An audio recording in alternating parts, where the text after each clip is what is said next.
Assalamualaikum warahmatullahi wabarakatuh. Pemirsa yang budiman yang dimanapun Anda berada, semoga Anda dalam keadaan sehat walafiat, tidak kurang suatu apapun, selalu dilimpahkan rezekinya, disehatkan badannya, serta ditambahkan ilmunya, amin ya robbal alamin. Alhamdulillahillazi akrama bani adama ala sairil makhluqati. Allahumma sholli wa sallim wa barik ala abdillahi wa rasulih Muhammadinil ladzi akramahumullahu bisafaati wa ala alihi wa ashabihi ladzi fazu bi afdalil hidayati wal karamah.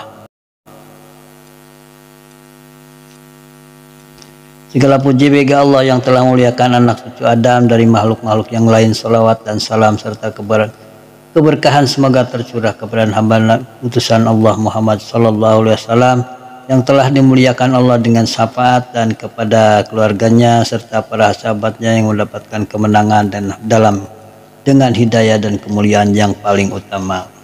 Hadirin yang budiman, ketemu lagi di channel Cermin, yaitu ceramah minimalis. Kali ini kita akan menyajikan atau memaparkan satu materi dengan judul niyahah. Apa itu niyahah? Yaitu pengertian niyahah adalah dalam bahasa Indonesia sering diartikan meratap.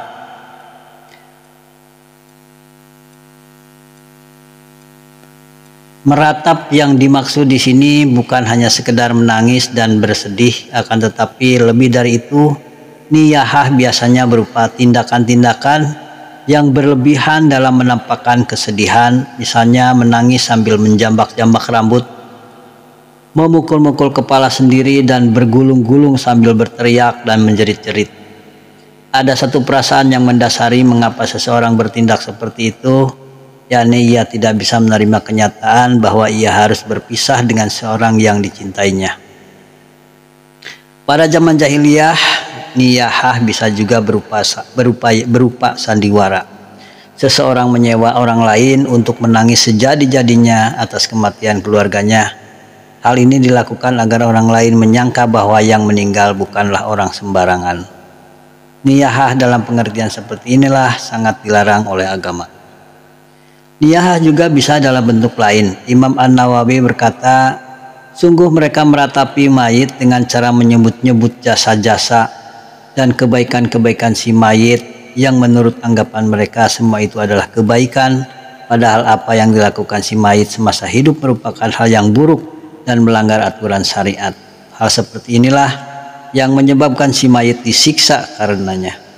Jumhur ulama pun menjelaskan bahwa barang siapa yang berwasiat agar saat meninggal ia ditangisi dan diratapi, lantas wasiat itu dilaksanakan oleh ahli warisnya, maka tangisan yang dilakukan oleh waris tersebut akan menjadi siksa bagi si mayit. Hadis-hadis tentang larangan niyahah, ya, lewat beberapa hadis berikut Nabi menyampaikan larangan niyahah, bahkan beliau mengecam keras terhadap para pelakunya dengan tidak menganggapnya sebagai umat beliau. Dalam sebuah hadis disebutkan, an Abdillahi radhiyallahu anhu qala Nabi sallallahu alaihi wasallam, laisa minna man latamal hududa wa syaqqal juyuba wada'a bid'awal jahiliyah. Dari Abdullah, ia berkata bahwa Nabi bersabda, bukanlah sekelompok kami yang meratapi jenazah dengan cara menampar pipi, mengoyak-ngoyak baju, dan memanggil-manggil dengan cara jahiliyah. Hadis rawah Bukhari. Diriwayatkan dari Al-Mughirah, ia berkata, saya pernah mendengar Rasulullah bersabda, sesungguhnya mendustakan aku tidak sama dengan mendustakan orang lain. Siapapun yang mendustakan aku, maka ia akan mendekam di neraka. Al-Mughirah berkata lagi, saya mendengar Rasulullah bersabda, man niyaha alaihi yu'adzibu bima niha alaihi. Seseorang yang diratapi akan disiksa di dalam kuburnya, katanya. Ini hadis riwayat Bukhari. Diriwayatkan dari Atiyah radhiyallahu anhu, dia berkata, Nabi sallallahu alaihi wasallam menyampaikan beberapa hal yang harus kami patuhi ketika kami menyatakan baiat atau sumpah setia. Di antaranya adalah kami dilarang meratapi orang mati, dan ternyata tidak ada perempuan yang mematuhinya kecuali 5 orang, yaitu Ummu Sulaim, Ummul Ala putri Abu Sabrah istri Mu'adz, dan 2 orang perempuan lagi, atau mereka adalah putri Abu Sabrah istri Mu'adz dan seorang perempuan lain. Niyahah beda dengan bersedih. Niyahah juga tidak sama dengan menangisi orang yang mati. Bersedih dan menangis saat berduka sebab ditinggal mati seseorang yang dicintai bukan termasuk niyahah, selagi semua itu masih berjalan di atas kewajaran. Nabi sendiri pernah menangis saat ditinggal mati putrinya. Dari Anas bin Malik, ia berkata, kami menghadiri pemakaman putri Rasulullah. Ketika itu beliau duduk di dekat liang kubur. Saya melihat beliau meneteskan air mata. Kemudian beliau bertanya, siapakah di antara kalian yang semalam tidak menggauli istrinya? Abu Talhah menjawab, saya. Rasulullah bersabda, turunlah ke dalam liang kubur, kata Anas. Abu Talhah pun turun masuk ke liang lahat membantu Nabi menguburkan putrinya. Hadis rawah Bukhari.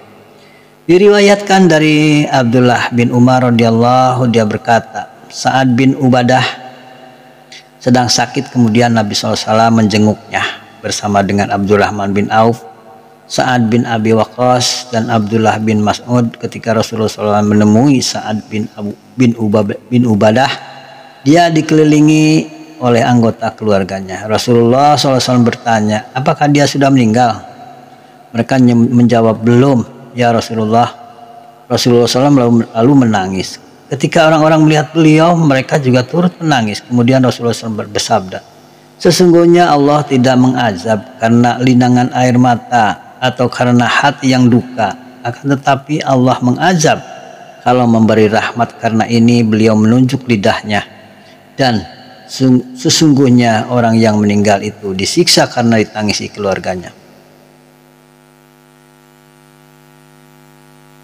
Tangisan yang dilarang dan termasuk niyahah adalah tangisan yang tak wajar, tak sewajarnya dilakukan oleh keluarga. Diriwayatkan dari Aisyah radhiyallahu anhu, dia berkata, ketika Nabi SAW mendengar gugurnya Ibnu Harithah, Ja'far dan Ibu Rawahah sebagai syuhada, beliau duduk dan nampak bersedih.